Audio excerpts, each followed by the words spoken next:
The latest news, updates, and more from the world of health and medicine. This is Medical Minutes, brought to you by Community Health Network. While it hasn't always felt like it, winter is almost here. This Saturday, can you believe it is winter solstice, marking the beginning of winter. The brighten festive events make it a time that many look forward to, but for those struggling with seasonal depression, it can mean dark times ahead. Well, to break this all down for us, Wish TV medical expert Dr. Janelle Gordon joins us this morning to talk about seasonal affective disorder. Dr. J, good morning. Good morning, Jeremy. Well, of course, we have to jump straight into this. First off, the numbers on this are astonishing. Upwards of 10 million people each year struggle with seasonal affective disorder, and a lot of people may not even know what it is. Exactly. So some of us typically get down when we see that the days are going to be shorter and much colder, but for those of us who struggle a bit more than your typical what we term winter blues, you may be struggling with seasonal affective depression or disorder.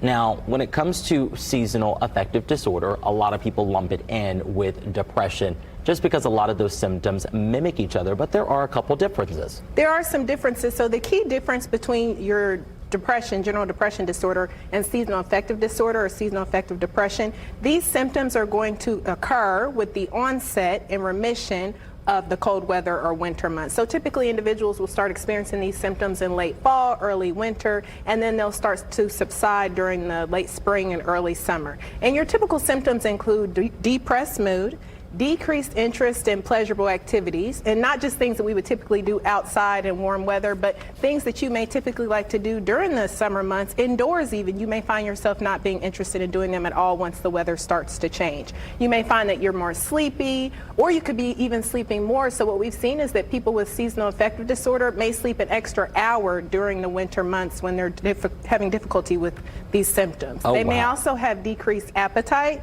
may experience weight loss or even weight gain. Definitely things to look out for. Yes. And speaking of things that, make these two things different, also the types of treatment, specifically the therapy. You have a lot more options when it comes to seasonal affective disorder. Yes, Jeremy, a lot more options. So antidepressants are still going to be one of our first line go-tos for individuals who are suffering from these symptoms. However, I do want to also highlight light therapy. So I'm sure you've seen the light boxes on the infomercials or even on social media ads today. Do know that some are more reputable than others, and for viewers who are interested in products, they can see a link to a list in my Wish TV article today at wishtv.com. But do know that that light box should emit 10,000 lux of light, and that's going to be about 20 times higher than your regular indoor lights, Jeremy. And it's ideal that they use this light box for at least 30 minutes in the morning, and that has been shown to help improve their symptoms.